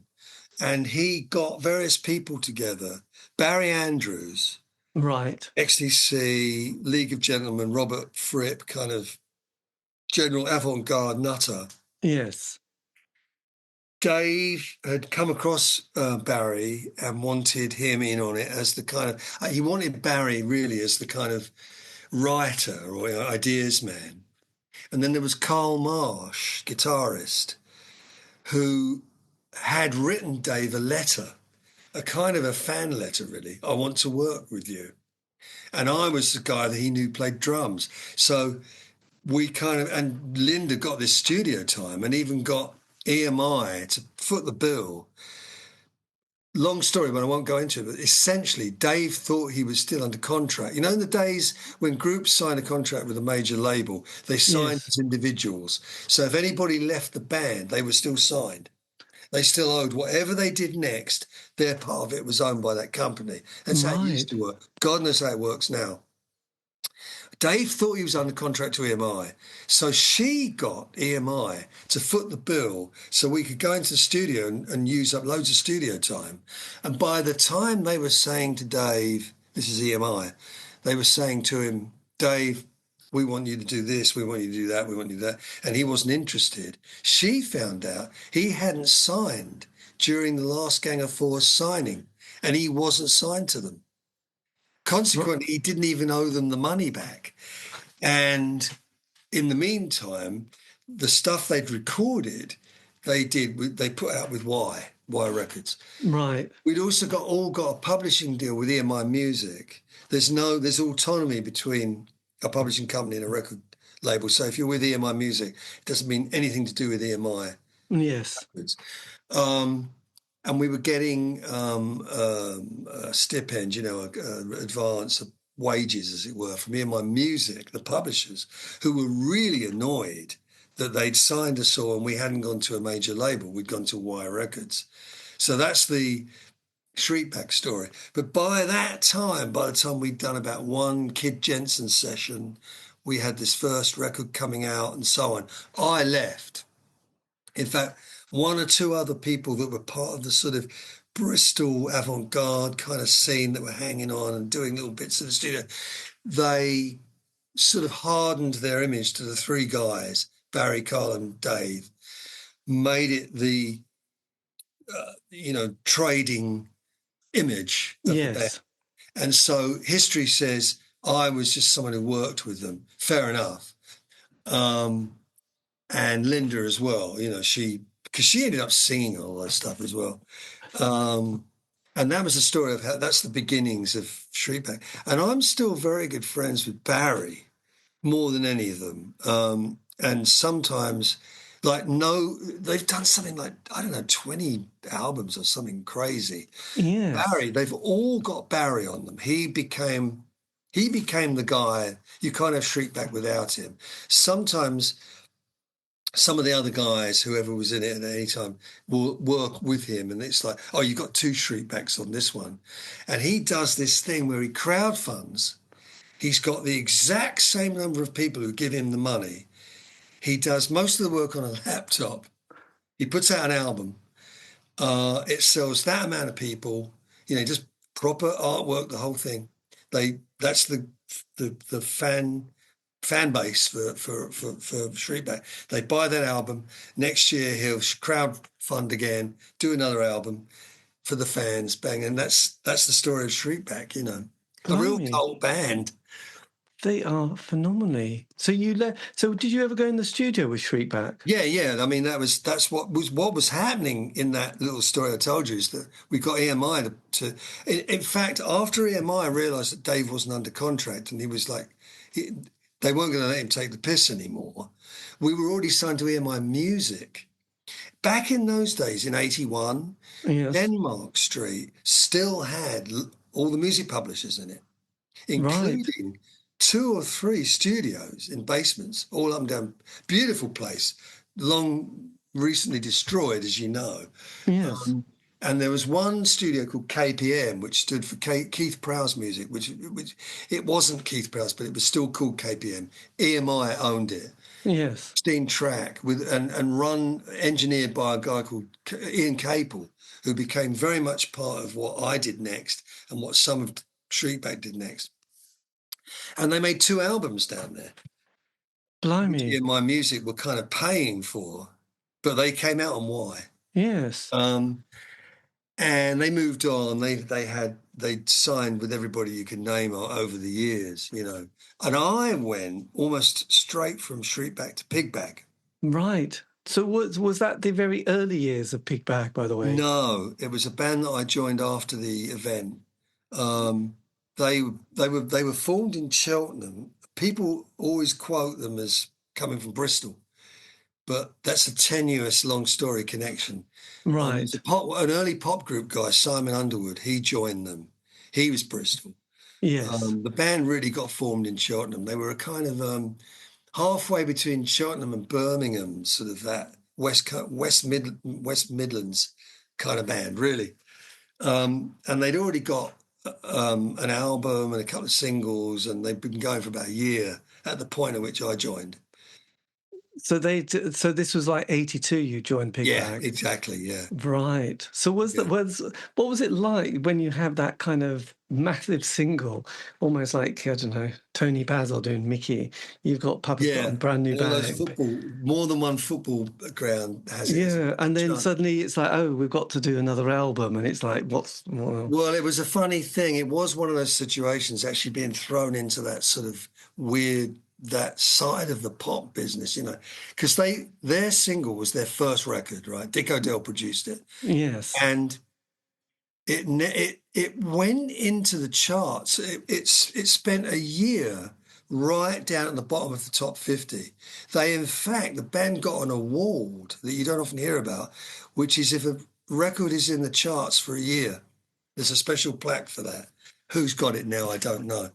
But so all the time they had that single, but it was selling huge amounts, but over a very spread out time. Yes. They put another single out. They put another single out. They did videos. They did an album where the band were too cool to have the single on the album, you know, and so on. And what happened was the name Pigbag was in the title of that record. So people would go in and say, I want Pigbag. They really wanted the first one. And because the band and Dick O'Dell and Y Records wanted to sell the latest one, and that's not what people wanted. Yes. What happened was Dick O'Dell, and he publicised this in Music Week or whatever, he thought the best way to make them buy one of our new records, the album did well. The album was in the real album charts, and it was like top of the independent charts for a while. Yes. But he decided, because it was his label, he deleted that single that had been in the charts for a year, right? And made a Music Biz announcement, deleted, so that people came in and asked for Pigbag, they'd be less likely to be told, well, which one do you want? Because the new one's this or whatever. Yes. It didn't really work. But at the time when the latest single hadn't been selling very well, Rough Trade was still the distributors. And someone told him at some point, you know, the first single now has backup orders of like 4 figures of some sort. So he thought, well, my next wheeze is I'll reissue it and it'll sell that many in 1 week because the orders will be fulfilled. And it did. It sold enough to put it into the top 30, you know, just on reissuing it. Yes. And a year old by then. And they were also on their first long tour. And one of the original guys was getting very tired and realised he couldn't really cut it on this long tour. So... Was that Roger? Yes, right. And we had Top of the Pops because the record had gone top 30. So they were offered Top of the Pops. He didn't want to do it. I was going to do it anyway. You always had to do things under someone else's name on BBC, you know. We did Top of the Pops for the first time. And in true Top of the Pops fashion, it went into the top 10. Meanwhile, a load of stuff had got, American tour had got kind of cancelled because Roger left. We hadn't yet got the new lineup together. This is me. I wasn't yet officially in the band or anything. Simon went to New York because he had a girlfriend, which was Angela Yeager. Yes. At that point, because he thought, oh, it's all over for now. I'm just taking my air ticket and going to, you know. But, you've got to come back 2 weeks later. We're in the top 10. You've got to come back. It went top 3 in the end. So that's what happened to that record. It was a fluke. And it was Yes. sort of a little bit of a machination, But in true kind of form, we went out, we toured everywhere, Japan, bits of the States, Europe. And, the band was sort of, we're not playing the single, we're playing the single. They were very cool, like that. But people were dropping off. Angela joined. I think there was at least one more major lineup change before Simon and a couple of other in-group people decided to call it a day. It was only in '83 by then. Did you ever go into the studio to record the second album then? Yeah, I did. Lendoneer I did with them. That was the sort of second lineup of the band. And it was kind of already by then, I think, a band looking, what direction do we go in? We've got a singer in, but no one really wants to hear a singer. If I was a manager or something, or a producer, I'd be saying, look, the second album should essentially be the same as the first album. Don't try and be clever. Just do more of that stuff. Party, just do that. The Weird album can come third. Yes. We did the Weird album second. And it wasn't very strong either, And we were the darlings of the press for a while. And what happens with the press is that if you then put out something a bit strange and it's not all that good, you then become dirt, And I won't go into it now, but we got banned by the BBC when we did our third appearance there. And I actually, the BBC have got this series of programs called The Story of. Yes. Story of 82 story. If you look at the Story of 82, 3 of us are on there. Right. A lot of stuff got cut out. A lot of Jimmy Savile stuff we were talking about got out. Yes. And but what you do get the story of why we got banned. And so I won't cover it now because, I'm still trying to compress. Yeah. Well, so that was 80. So 83, that's the end of the band, basically. Yeah. And what happened to me at that point was I was very disappointed. That was a thing that I had nothing to do with it breaking up. That we had stuff lined up, like going back to Japan, doing an American tour, all sorts of stuff. I personally would have really looked forward to. I was kind of just along for the ride, I suppose, and really loving it. And I had no executive decision in that. And I was a bit high and dry, and I still had the publishing deal contract with EMI from the Shriekback days.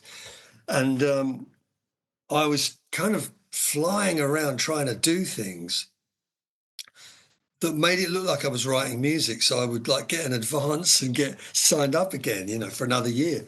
And it didn't work. But in the process of that, I was going into the studio in Denmark Street because I could book that studio without it costing me anything, being inside a publishing deal with EMI. And I went and I was going through Shriekback tapes that they hadn't used and trying to find something. That didn't come to anything either. But Dave Allen, still running Shriekback at that point, he met me for coffee and said, you've been looking at old Shriekback tapes. And I thought I was in trouble, but I wasn't. There's a guy in Belgium called Luc van Acker, who was a bit of a sort of avant-garde rock artist in Belgium. He was kind of big in Belgium, put out his own records, had been in a couple of bands, and he had this bee in his bonnet that he wanted to be in Shriekback. Typical Belgian, I don't just like you guys. I'm not going to do a thing like you. I'm going to be in your band, And Dave said, we don't really know what to do with him, but we could do some stuff, separate from everything else. We'll just go into the studio. We can do that. And so me, Dave, and Luc van Acker, who came over, and Ian Capel, the guy that was always the engineer in KPM, yes, he got more involved with it. We did some tracks in London. Luke went back to Belgium and played them to EMI in Belgium, sort of Benelux major label, who said, yeah, this is really good. We'll put a record out on you. We put a record out under the name of Noise Abroad. Right. And that was going to be more records, but it kind of didn't. What happened next was that Luke still had this bee in his bonnet about being in Shriekback. So they invited him to come over. He stayed in my flat and he was going to these rehearsals.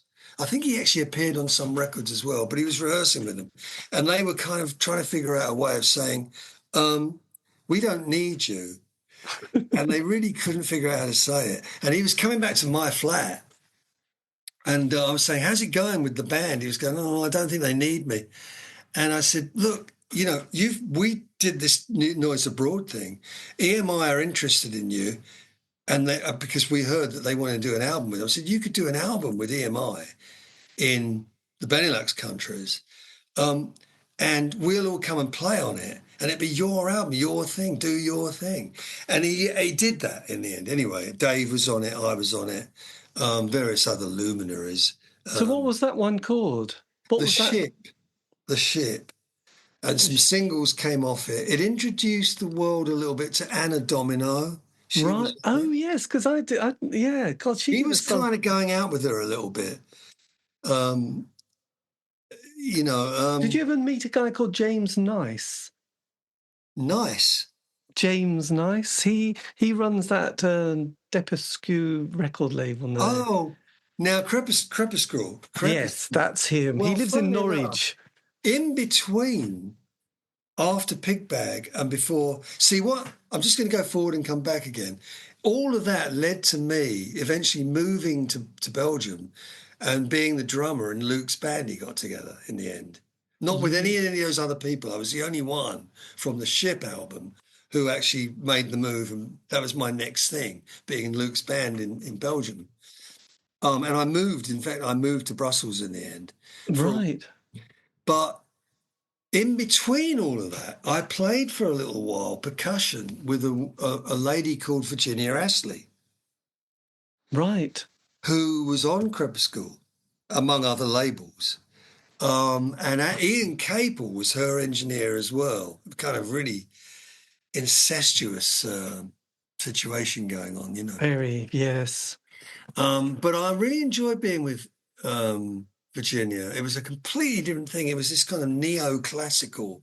It was like a string quartet with all women and a guy who played reed, sax and clarinet, and me playing percussion. And she had quite a following. She still has, even though she's sort of retired about 3 decades ago from doing anything in public. But I was doing that right up to the time I moved over to work with Luke. Right. Which I was only doing for about a year, and then he sacked me. Oh. In fact, by which time I had my own apartment in Brussels. I decided to live there. Various things were supposed to be happening, which never did. I was going to do something with Anna Domino. I was going to do something with these guys from Tuxedo Moon who lived there. Various other things were going to happen. They never did. It was all very slow. Well, it's interesting with Virginia because she was in this band called the Ravishing Beauties. That just before Kate St. John, who then went into Dream Academy with Nick something. Oh God, no, I forgot his name. And also the one called Anne, someone who was in Art of Noise. She was part of all that. Oh yes, Anne Dudley. Anne Dudley. Oh, Nick Laid Clunes. And then there was a girl called Anne Stevenson who was in the Ravishing Beauties and also in the band I was in with Virginia, who was kind of hooked up with Steve-O from, is it Mute Records or... Some Bizarre Records. Some Bizarre, yeah. I mean, again, it's convoluted. It's all Jesus, that. it is. So we could be here a week. It's very intense, isn't it? It was a really very creative time, actually. You always felt that something was going on, you know. So is Luke still alive? Yeah. Who? Luke, is he still... Oh, yes, very much, yeah. So he was a member of Revolting Cocks and got involved with Front 242 and... Front 242 he was involved with, but Revolting Cocks, the guy from, was it Michigan or Chicago? Was this Al Jorgensen? Jorgensen, yeah. I don't know how they met, but that was a big career he had over in the States for a while. Yes. He's continued to be a sort of odd, wild man. I've been over. I even tried to do some recording with him at one point. It didn't work out. some time ago now. I'm not Excellent. really Facebook. His latest picture on Facebook looks a bit AI. Right. I don't know what's going on there, but he's always He's been a strange guy. I mean, he's definitely, I consider it part of my past. I mean, some things are sort of ongoing, or you'll always work with someone or something like that. I never fell out with Luke, but it's definitely something, there's something about the past. And what happened to me was after he'd sacked me and all the rest of it, I was in a relationship. My next long-term relationship after my first wife yes. was a Dutch girl who I lived with in Brussels for a while. And as I said, after all, I didn't want to come back, but nothing was really moving forward and blah, blah, blah. So I came back to London and still nothing happening here. And I got into commercial photography for a bit until really kind of I then sort of stumbled into the sort of pub rock, really. Right. R&B kind of got, by the end of the 80s, I was in this little band doing gigs around London called Shout Sister Shout.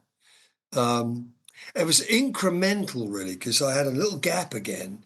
And then when I finally got back into playing, I was into this kind of, where I've been ever since, really, kind of roots, blues, rockabilly, that kind of thing, and I've been very busy recording, being in different bands, blah, blah, blah, from one thing to another.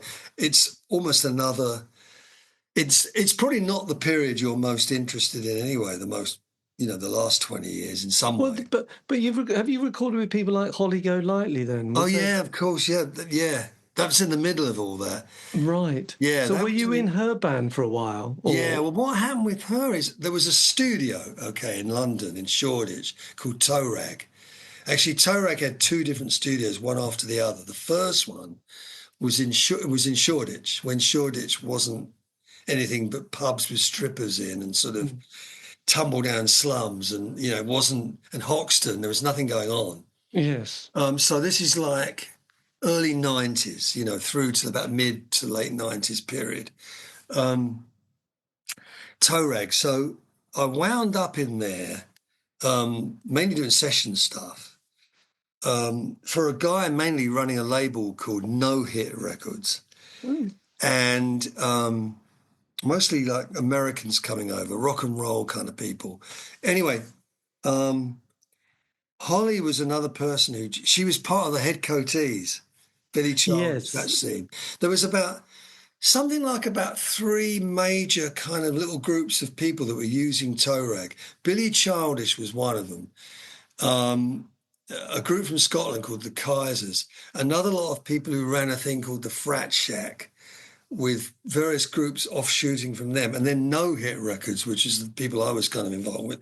And I was really there a lot with a couple of friends. We were. It was almost like a cool scene, like a sort of America in the 60s, where you've got a little studio band and someone phones you up and says you've got a session, like that. Closest been to that. And all I knew about Holly was that she was one of the Head Coatees. She'd made records on her own. It was a studio that had the records recorded there all over the wall. So I knew her from that. And I knew that she didn't gig or do anything under her name, but she made records under her name. And one day I was in the studio doing something or other, and the guy who was the sort of engineer guy, a guy called Liam Watson, he handed me the telephone. Landlines in those days still. Yes. He handed me the phone and said, Holly's on the phone for you. Well, she was just someone that was on the wall as far as I was concerned, And she wanted to do an album. She asked me if I would do this album with her. And long story sideways, it was an album that was eventually called Laugh It Up. Right. It's Vinyl Japan. Vinyl Japan. It's now on Damaged Goods. I don't know how that works out. But she did that for Vinyl Japan. And I think because she didn't want to do any of her own stuff and get publishing tied up with it or whatever, she decided to do a sort of pin-ups.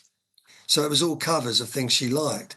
Although, having decided she wanted to do a covers album of things she liked, she asked me to send her a load of stuff that she might record.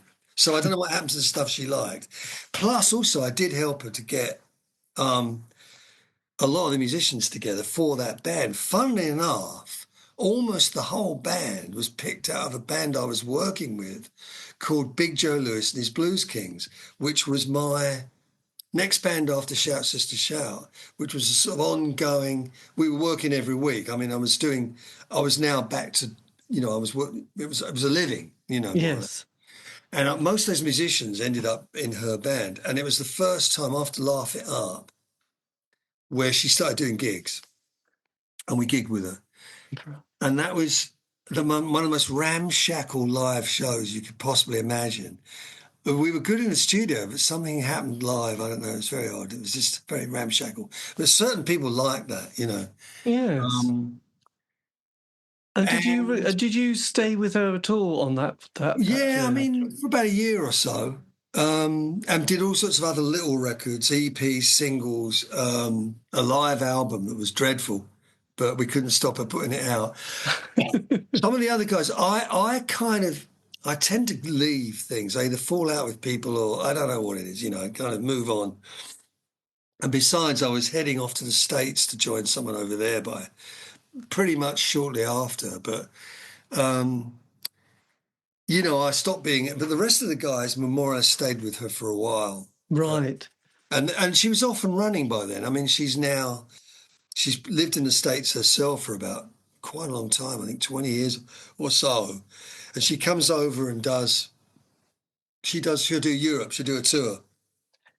And about the only person who is still in the band from the time I was there was this bass player, a guy called Matt Radford, who I've played in lots of bands with, coming out of that toe rag time and everything else. Right. Yeah, Holly, that's interesting, yeah. Blimey, yes, absolutely. So then, I mean, so basically you've got your commercial photography and you're sort of a bit of a musician that sort of... Well, once I got back into music, I dropped the photography. I was Right. getting very fed up with it.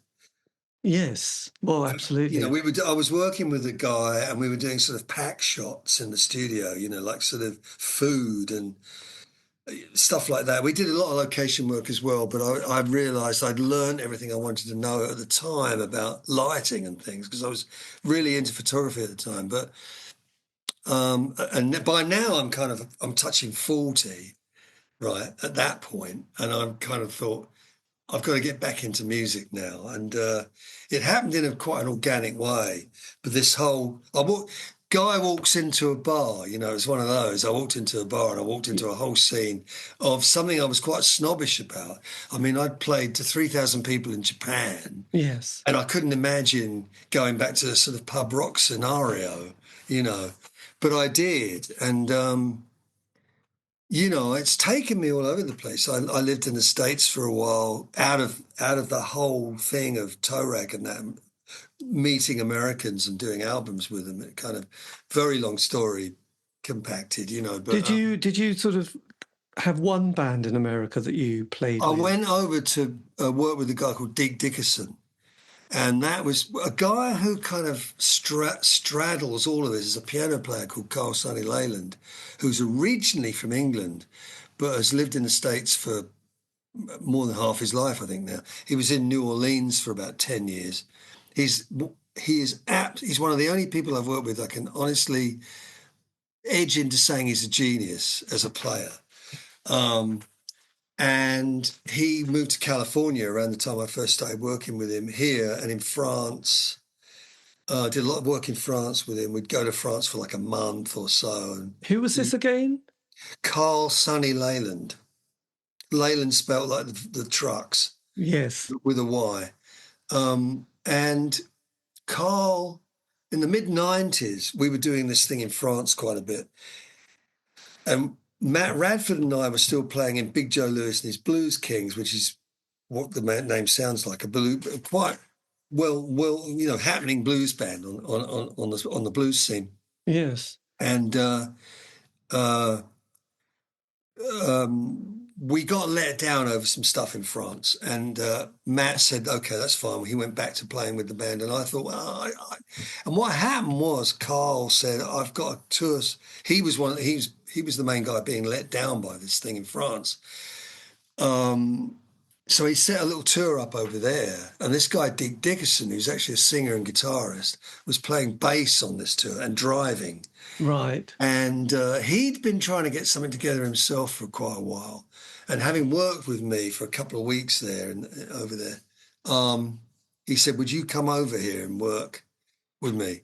And it's funny, really, because in my life up till then, I'd had about 2 other periods where I thought about going to the States, and they hadn't worked out that way. And then slowly this kind of thing happened where I was working there quite a bit. And by the time this happened, I was like now kind of approaching 50. And I liked the idea of going over there and working. And Deke had actually invited me to go over there and stay for a while and see how long I'd last. But I knew it wasn't going to last forever. You know, I knew that I wasn't going to make it. I wasn't young enough anymore. I wanted everything I had in London.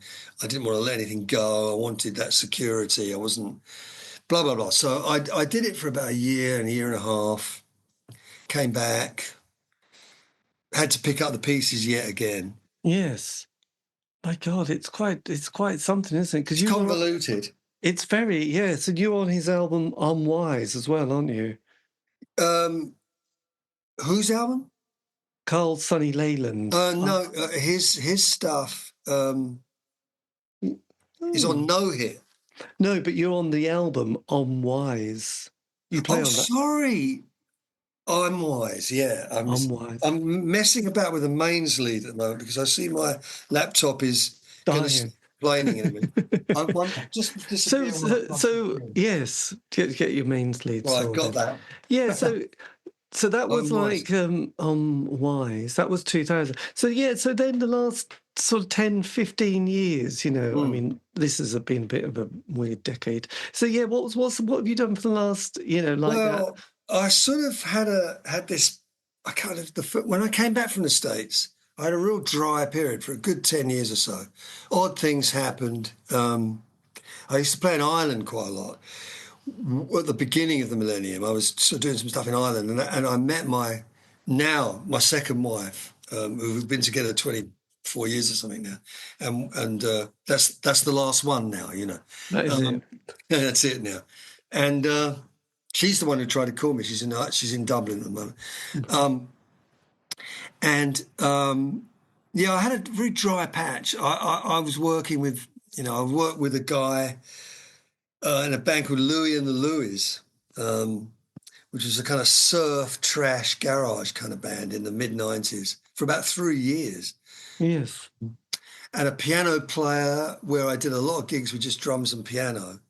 And that was about 4 years.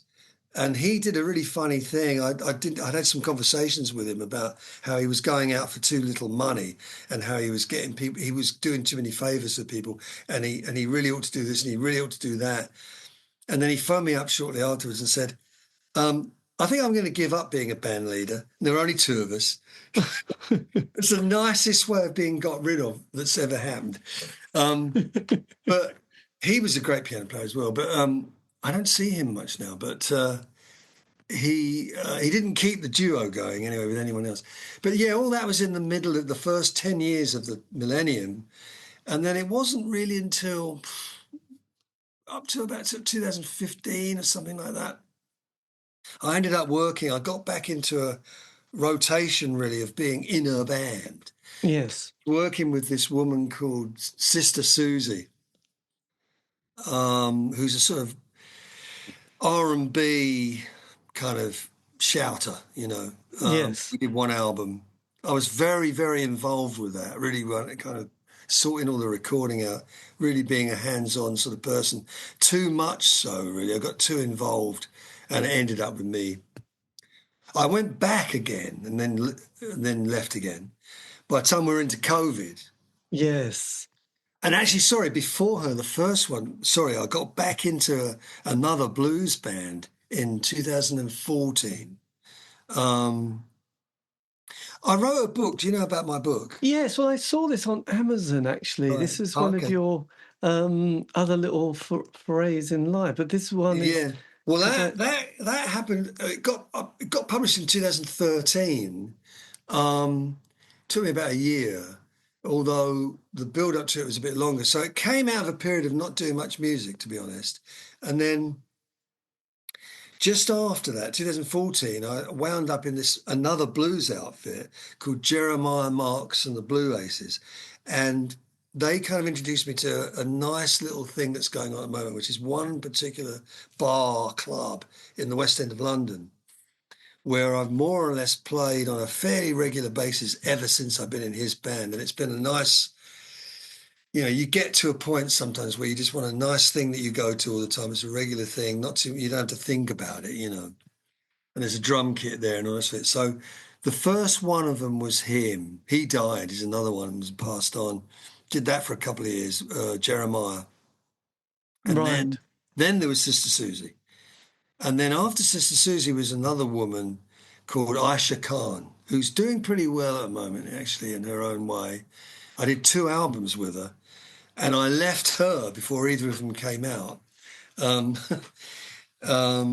Again, I seem to leave things.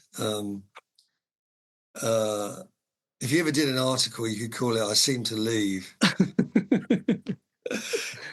I haven't really been involved in anything on a permanent level like that, kind of being in a band since Jerimiah, Suzie, Aisha, they've been like that, and now I do this little band at this blues bar, yes, which is, really kind of not, I wouldn't call it being in a band. I just do that. I'm involved in things, kind of things come up and little tours come up and there's always projects. Yes, because I remember, I can't remember. He was one of those musicians who, quite a few people I've interviewed have ended up living towards the Joshua Tree in America, in those kind of shacks. And one of them, who was probably in a band, he was probably in Visage, but also in Magazine. And he has a regular night somewhere. And he said, oh, yeah, Nick Lowe's going to be coming down occasionally and, just will sit in. I was thinking, God, that would be amazing, wouldn't it? You're just watching this musician that you may or may not know. And then, little do you realise. The weird thing about him, they mentioned him, I know on a personal level, everyone in his band. And worked with them and all the rest of it. And yet, Nick is a person who I'd drop everything to work with. I think he's today a world-class songwriter and artist. I don't even think of him as almost like it being English, even though he lives in Brentford down the road from here. He's a real special artist, I think. Yes. And writer. I think that was Dave Formula, actually, from memory. He was, I don't know, I think he was in Visage, wasn't he? Yes. Okay. And then he was just one of those characters who all the members of Magazine suddenly found themselves in Visage going, my God, we've just got this massive hit with people like John McGeoch and Barry Adamson, who had big sort of guitar, Steve Lillywhite type production band. Yes. Big Country. He was in Big Country, wasn't he? No, he was in with Nick Cave, the Visage magazine. And that's Barry. I think maybe the other guy was called Brian. No. Oh, there is a Brian in Big Country, actually, God. Yeah. This is like being on Pop Quiz, isn't it? No. It is a bit, or a pub quiz. Name that. Yes, no, it's just kind of funny because I know I did an interview with Terry Reid, who was from the 60s, and he was saying that, again, I think he had a regular Wednesday night at one stage in LA that he would just go and, because you just supplement your... Now, it's funny you should say that because I think that would be probably somewhere in the 2000s. That he was talking about that. And I went there with my current wife, the last one. We were in LA. We've been there together quite a few times and because I lived there and stuff. And so I've got a lot of friends there and it's a special place to be, although they're ruining it now. But anyway, I heard about this place where Terry Reid was playing, $10 charge to get in or whatever. Went down there one night. And it was typically, I think typically, it was the night he didn't show up for some reason. Right. It was weird because those South African guys that were in the Beach Boys... Wondermints. No, that's later. There was a South African band called Flame or something, and a couple of those guys became regular Beach Boys. Actually, actually in the Beach Boys. I can't think of their bloody names. And they were there that night. I mean, it was a real all-star, typical LA. There were all these guys that were all kind of, half of them I didn't know who they were, but I figured they were somebody. The only thing was no Terry Reid, but Right. I I've know. been a Well, long admirer of Terry Reid, and I've yet still not seen him live, ever. yes, he just recently did a tour and he was at the Norwich Arts Centres. Yeah, I think I was thinking about going to that, and I couldn't go to the London show or whatever, whatever. Something happened. Yes. So look, just lastly then, what's on the agenda for this year at least? What have you got lined? Well, I've still got a lot of these American friends, and last year there's a great weekender. They call them weekenders, but these days they sort of last a week. That goes on in Torremolinos in February every year, which is off season. Malaga and Torremolinos, that part of the world, off season's quite nice. Probably hell on earth if you go there in the summer. Yes. Although we were there and it was in the mid-20s, which was fabulous.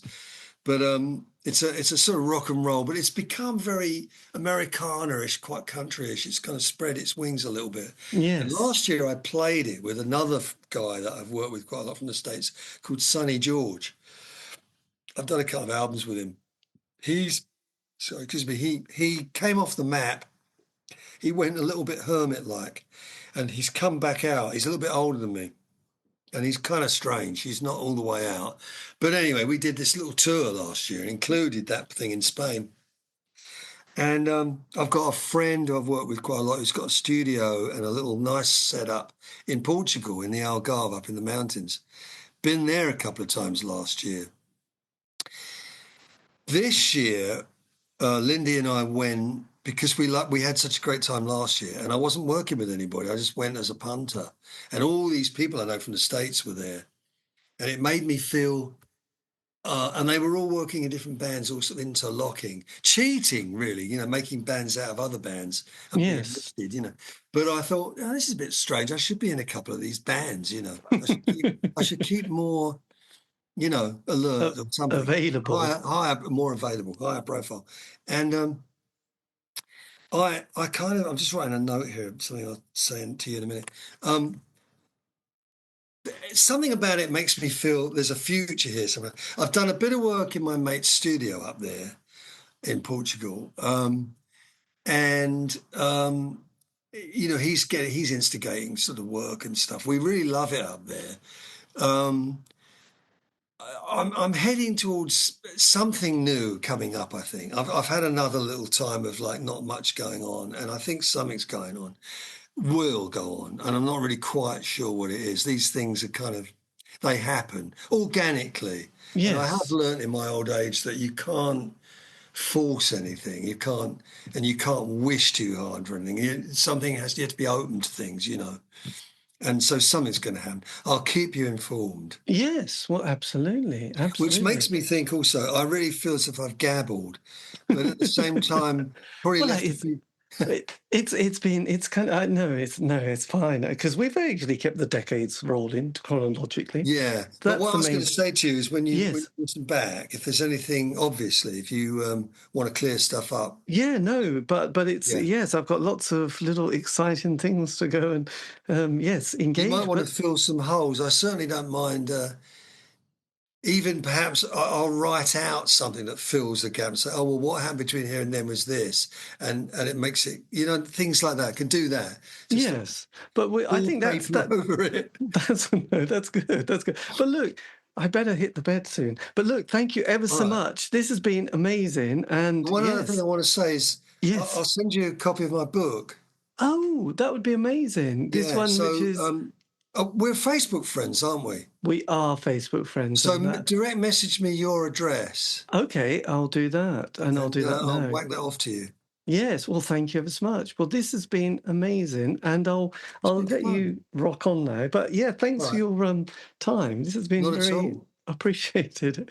I know we got out the 60s, didn't we, eventually? But I love the 60s, by the way, even though I was only 6 at the time when it finished. Yeah, well, if you want to know anything more about them, my book's a bit thin on the ground, I must say. You'll know what I mean when I say it. But yeah, I mean, it's still a fascinating period. it is. Oh, well, it is. And if there's anything else you want to know about that, yeah, well, that's been amazing. But look, I'll message you on my email. But thanks, or address. Thanks a lot, Brian, and I will keep in touch. Okay. Yeah, definitely. Thanks, Take care. David. It's been Cheers. fun. Nice Bye-bye. to meet you. Bye-bye. Bye.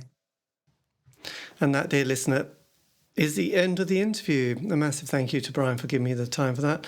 I like to leave those last bits in because, yes, they bring back memories and it makes me laugh. And that's good enough for me. Anyway, massive thank you to Brian Nevill for the time for that. If you want to know any more information, probably go to various social media platform sites. This has been the C86 Show. If you want to contact me, you can on all those social media platform sites. Just do C86 Show and put in my name, David Eastaugh. You should be able to locate me. Make it, if you're going to, make it nice and positive. Otherwise, why did you listen? Anyway, all these interviews have been archived on Spotify, iTunes, Podbean. It's true. Have a great week. Stay safe.